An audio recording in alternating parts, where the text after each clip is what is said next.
การเช้าโทประมาณสักนี้แหละพี่น้องยามแรงๆเห็นบ่มันสิมืดไวประมาณช่วงนี้กับช่วงหน้าฝนทุกคนมื้อนี้ก็ตามติดวิถีชีวิตสาวโทคนสวยหมู่บ้านนี่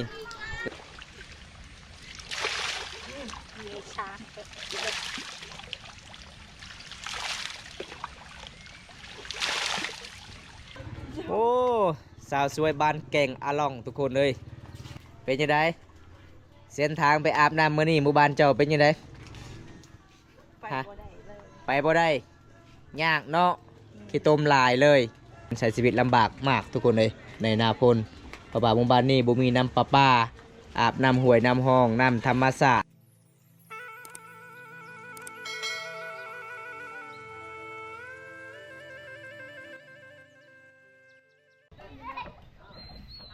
เอาท่านสวัสดีทุกคนสวัสดีบริการยำแรงทุกคนเลยมื่อนี้บอมตากสิพาเอฟซีเดี๋ยวครับชมตามตีวิถีชีวิตสาวโทบริการในนาพลทุกคนเลยยำแรงมื่อนี้กะสิพาน้องๆไปอาบน้ำบริการยำแรงอยู่สายทุกคนจะได้กะไปติดตามชมกันล่ะพี่น้องนี่ยำแรงเขตชนบทหมู่บ้านสาวโทสาวไทยอันนี้เป็นเพื่อนไผ่นะเพื่อนสาวไทยบ่สาวไทยอยู่ใส่บ่เห็นแล้วฮะเอาผัวเลยบ่คือบ่เห็นลายมือแล้วโอ้ยันมึงแรงคือซิมอนคักเนาะเดี๋ยวทักทายก่อนโอ้ทุกคนบริการยังแรงในเฮือนสาวไทยนี่แหละพี่น้องพ่อบ่าวบ้อมตากะบ่ได้ไปหาน้องมื้อนี้ฝนตกว่าตั้งใจจะไปหาน้องแน่แต่ฝนตกไปบ่ได้ทุกคนเลยแต่ยามแรงๆนี่กะสิพาน้องๆไปอาบน้ำแต่ส่วนสาวไทยกะสิได้พ่อหรือบ่มื้อนี้ทุกคนเลยเห็นบ่แนมเบิ่งทางใดหมู่บ้านนี่ก็เจ้าก็อยู่ตามป่าตามดงพี่น้องบรรยากาศยามแรงๆเขตชนบทหมู่บ้านแก่งอาลองทุกคนหัวมวนลายเนาะหมู่บ้านเจ้าเนาะยามแรงเนาะวิวธรรมศาสตร์สดๆงดงามเลยเจ้าถาไผถาชาวไทยอ๋อ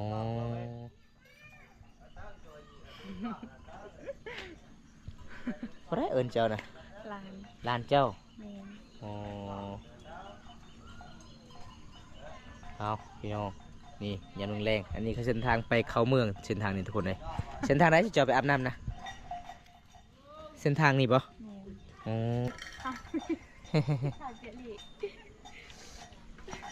โอ้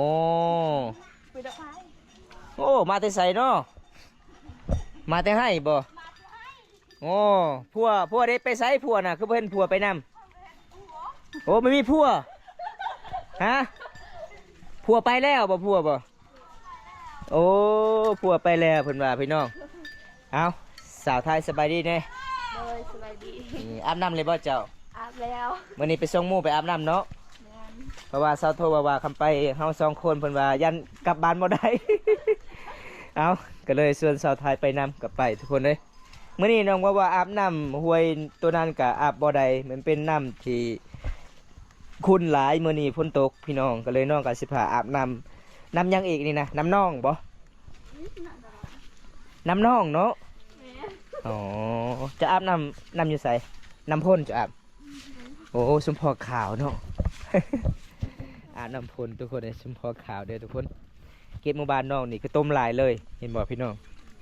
คนลำบากเลยขี้ต้มนี่โอ้ยพี่น้องเอ้ยจนไปบ่ได้ทุกคน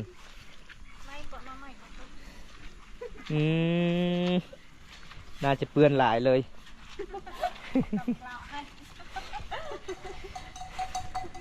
โอ้เบิ่งทุกคนเลยเขตนี้เห็นบ่พี่น้องอันนี้ก็คือกระพุ้ยสร้างหรือว่าน้ำมันพี่น้องกระพุ้ยน้ำมันตะกี้สมัยแต่สงครามเขาเจ้าก็มาเก็บไว้พี่น้องเขาเจ้าก็สิมาเฮ็ดหัวอ้อมหัวปลูกกล้วยพี่น้องเห็นบ่โอ้คนหลายเลยทุกคนเห็นบ่พี่น้องมันแปลกเลยพี่น้องแสดงว่าหมู่บ้านนี่เขาเจ้าก็เก็บอนุรักษ์ไว้พี่น้องเพื่อรุ่นหลานนี่สมัยแบบเตกี้พี่น้องสมัยสงครามโลกทุกคนเลยเห็นบ่มีแต่กระพุ้ยน้ำมันเบิดพี่น้องโย่ฝนตกเนาะสิอาบได้บ่ฝนตกห้ามด้วยทุกคนเลยเอาฝนตกพี่น้องเฮ้ยเบิ่งเส้นทางนี่มีที่ข้าวต้มมดหมู่บ้านนี่ทุกคน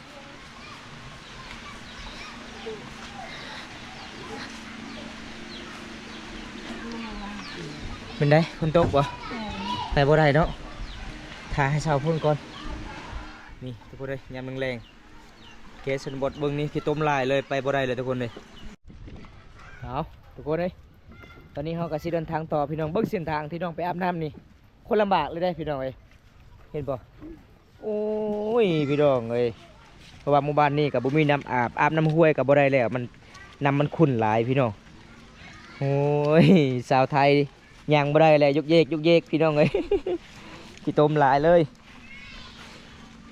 เอาเฮ็ดจังไดพี่น้องบุมีน้ำอาบเกสรบดอันนี้ก็คือเป็นคอกงัวพี่น้องเอ้ยเขาเจ้ากับมาเลี้ยงเขาเจ้าก็ต้องเฮ็ดคอกไว้ได้หมู่บ้านนี้ทุกคนปล่อยบ่ได้พี่น้องเส้นทางนี่เอามึงตะโอยได้บ่ได้เนาะโอ้เอามึงตะโอยได้ทุกคนในเส้นทางนี้พี่น้องมื้อนี้ก็ครั้งแรกเลยที่บ่าวตาเดินทางหมู่บ้านอันนี้มันเฮือนผู้ใดนี่นะน้อยๆเฮือนผู้ใดบ่แม่นเหือน ไม่ยั้งอันนี้นะ เหือนเขา เฮือนเข้าไม่ยั้งเฮือนเข้าบ่แม่นบ่เฮือนคนบ่จะว่านะ เราเข้า เราเขา โอ้ย เราเข้าโอ้ว่าเฮือนเข้าคอยละตกใจ เราเขาเราเข้าว่าเฮือนเข้า เหือนเขา บอลตาถามว่าเฮือนผู้ใดบ่แต่เฮือนเข้า คักเนาะภาษาลาวจ้ะเนาะ มาได้ไส เอาเบิ้งเส้นทางเราเข้ามัดเท่านี้เนาะเราเข้านี่ส่วนหลายเขาเจ้าก็มาตั้งนอกกลับบ้านทุกคนเลยเห็นบ่เขาเจ้าไม่ได้รักบ่หมู่บ้านนอกนี่ตั้งเราเข้านอกจากหมู่บ้านโอ้คันเฮ็ดอยู่กลางบ้านนี่บ่ได้บ่คลำเนาะโอ้พี่น้องเอ้ยก็คือมันเป็นตามประเพณีพี่น้องอันนี้เราเข้าหมดได้เขาเจ้าตั้งนอกจากหมู่บ้านเลย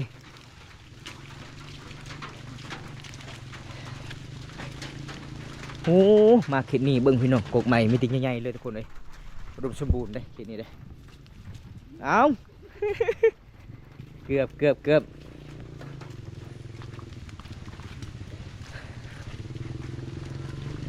อ๋อนำมานี่บ่โยสิอาบได้บ่เนาะ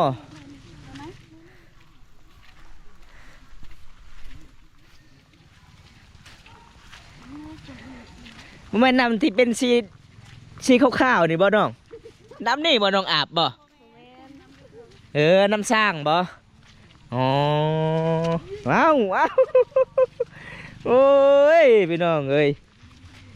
ลำบากอะไรเลยทุกคนหมู่บ้านที่บุมีน้ำอาบพี่น้องเอ้ยเอาตามติดเลยทุกคนเลยอัปเดตเพื่อนสีดำส้มโอ้มีหลักไฟฟ้าเนาะกลางนี่เนาะนี่อยู่กลางน้องมีหลักไฟฟ้าเลยทุกคนเลย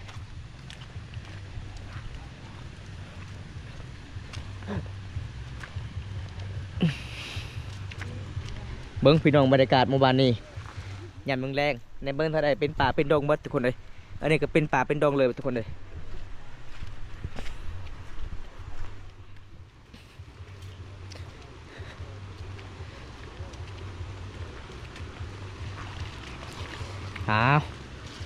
โอ้เผื่อสิหอดน้ำบนมันง่ายเลยทุกคนเลยเห็นบ่น้ำที่น้องๆไปอาบ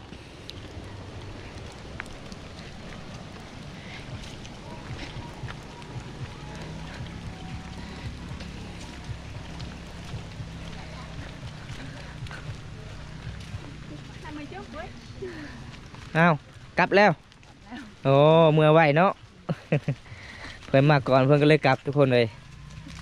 เอา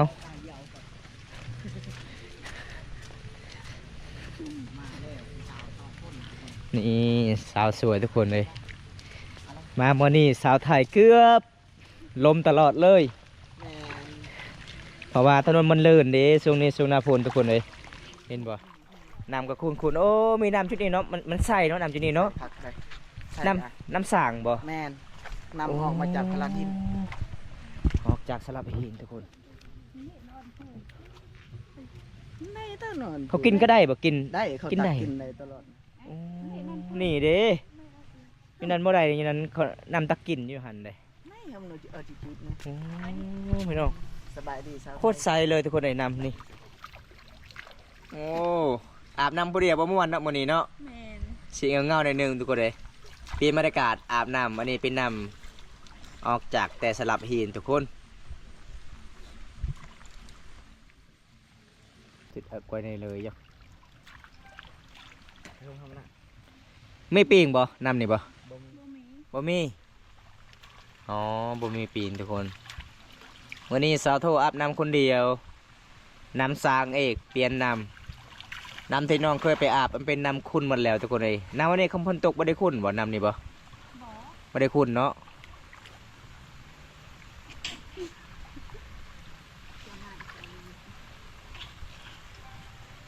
โอ้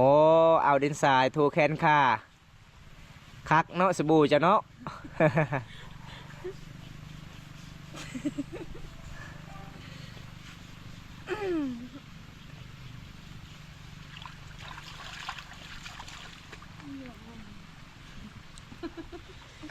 บ้านน่ะพัดให้ไม่เป็น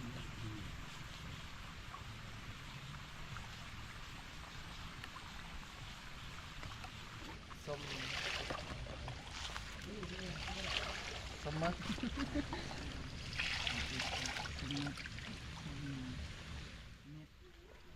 วินิตสบายดีเด้อเราเข้าพันมาจะทายคลิปให้พงจับนะครับ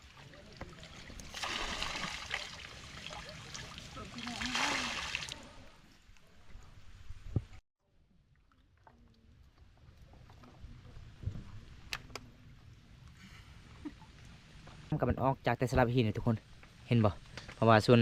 สามหมู่บ้านเขาเจ้ากะเวลาฝนตกเขาเจ้าต้องอาบน้ำจุดนี้พี่น้องก็คืออาบอยู่ทางโน้นก็คือทางนี้อันเขาเจ้ากะสิตักน้ำกินทุกคนเลยเป็นยังไงสาวโทเย็นบ่เย็นเนาะอ๋อเย็นหลายทุกคนเลยเมื่อนี้น้องอาบน้ำคนเดียวสิเงาๆนิดนึงเนาะส่วนสาวไทยก็แล้วอาบน้ำ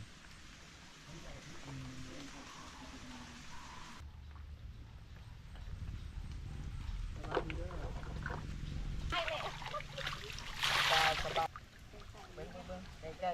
ๆเดี๋ยวผมจะเข้าใจปันนี่ละ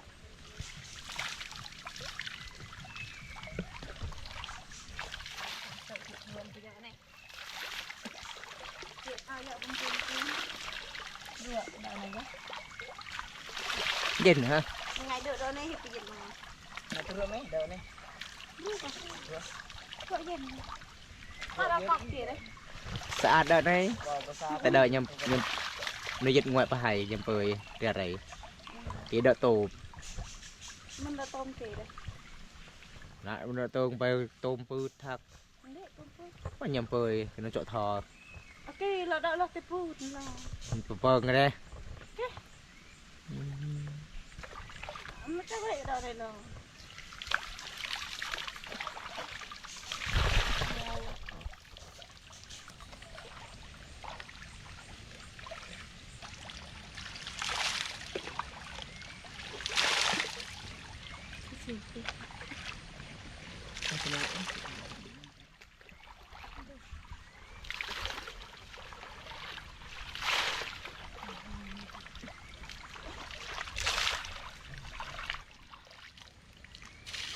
đây lè là bó แล้ว lè nóวันนี้อาบไว้เนาะอาบผู้เดียวเนาะ น้องก็เลยอาบบมวนทุกคนอาบคนเดียวอาบน้ำมื้อนี้ส่วนสาวไทยแล้วเนาะสาวไทยเนาะจะอาบน้ำ งามเนาะบ่าวบนตาแม่งามหลายเลยอายวิวธรรมศาสตร์หมู่บ้านนี่ทุกคนตอนนี้น้องสาวโทสาวไทยกับสิกลับละเพราะว่าน้องสาวไทยกับไปส่งแต่สาวโทยังท่านได้อาบสาวไทยอาบน้ำแล้วเพราะว่าส่วนนี้กับช่วงหนาพ่นน้องๆก็เลยบ่ได้ไปอาบน้ำหัวใหญ่ก็คืออาบน้ำสางน้อยๆละทุกคนเลยนี่เมทาเพิ่นกำลังไปตักน้ำยำแรงเคสชนบทชนลายกับเจ้ากะตักน้ำกินน้ำอาบก็คือจุดนี้ได้ทุกคนเบิ้งเส้นทางที่น้องกลับบ้านทุกคนเลยกับว่าเป็นง่ายเลยทุกคนดำรงชีวิตสาวลาวเขตนี่เห็นบ่อาบน้ำห้วยบุ้งบานเทบ่มีน้ำประปาพี่น้องบ่มีน้ำประปาน้องๆก็เลยไปอาบน้ำอันนี้จะเป็นน้ำหนองได้เขาเจ้ากะสมาตันอยู่ทางลมเพราะว่าทางเทิงพุ่นก็คือ เป็นน้ำที่เขาเจ้าตักเป็นน้ำสางพี่น้องมันออกจากแต่สลับหิน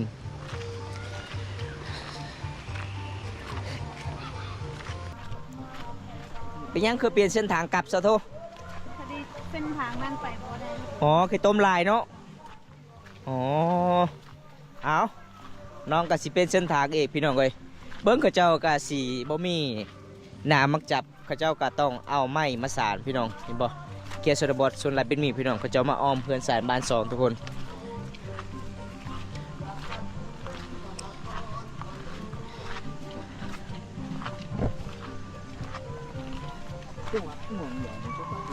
แล้วก็บ่อ๋อมันบริไกลปันได้ทางนี้เบิ่งเส้นทางที่เขาเจ้าไปอาบน้ำพี่น้องเอ้ยแล้วก็เขาเจ้าไปตักน้ำ ทางนั้นเพื่อนให้เนาะ เอามียังอีกฮะโอ้ยมียังอีกโอ้ยสาวไทย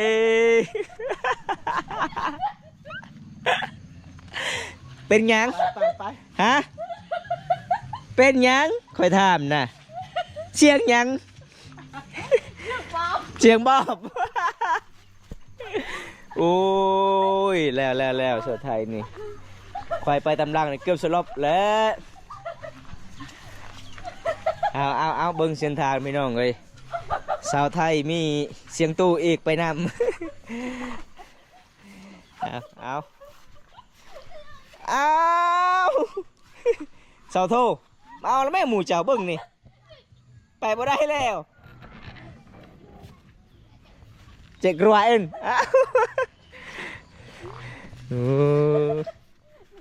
ครับอ๋อเสียงกี้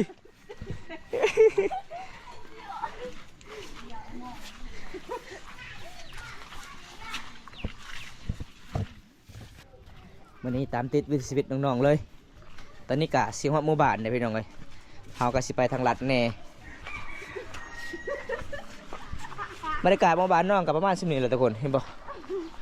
ประมาณ10นี้พี่น้อง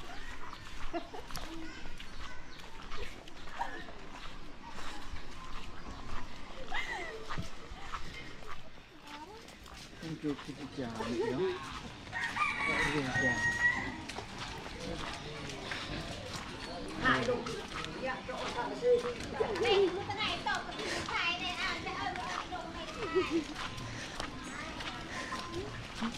เนี่ยไอ้สัส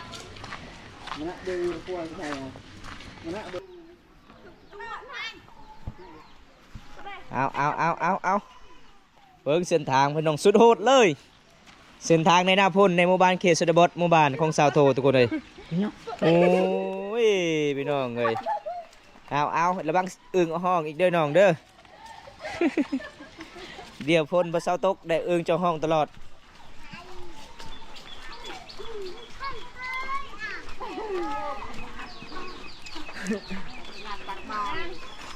โอ้ตักหน่อไม้เนาะโอ้ตักหน่อไม้มาขายทุกคนเอาอันนี้ก็แยกทางละสาวไทยกลับบ้านสาวไทยสาวโทกลับบ้านสาวโทเป็นหมู่บ้านเดียวกันแต่อยู่คนละเฮือนทุกคนเฮือนไผ่เฮือนมันอันนี้เป็นเฮือนสาวโทพี่น้องนี่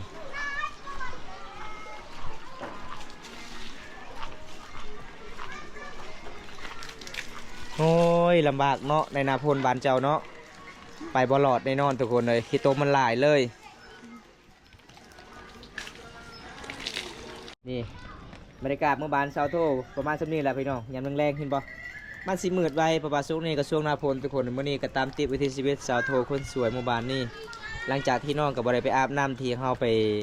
เคยพาน้องไปอาบน้ำคุณหลายทุกคนเลยส่วนหลายเขาเจ้าเมื่อวานนี้เขาเจ้าปลูกกกมะพร้าวหลายทุกคนต้นมะพร้าวเห็นบ่อ้าวเป็นยังไงปรับเลยบ่อึ่งนะได้จักโตมื้อนี้จะจับได้จักโตได้5โตโอ้อันนี้คือสาวไทยเดี๋ยวทุกคนเลยเพิ่นจับอึ่งได้ตัวหนึง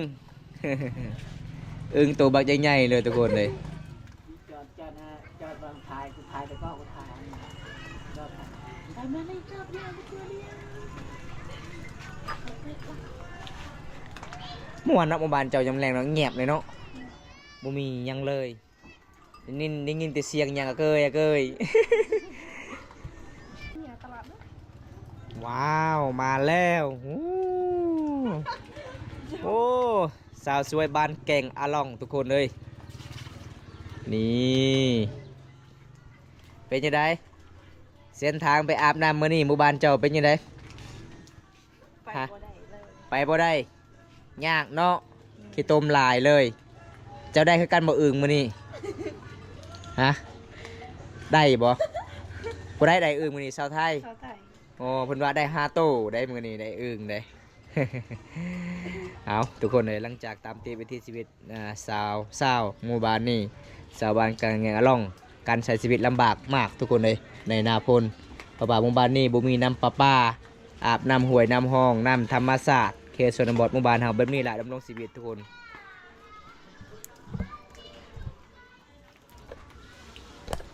ว่าสาวไทย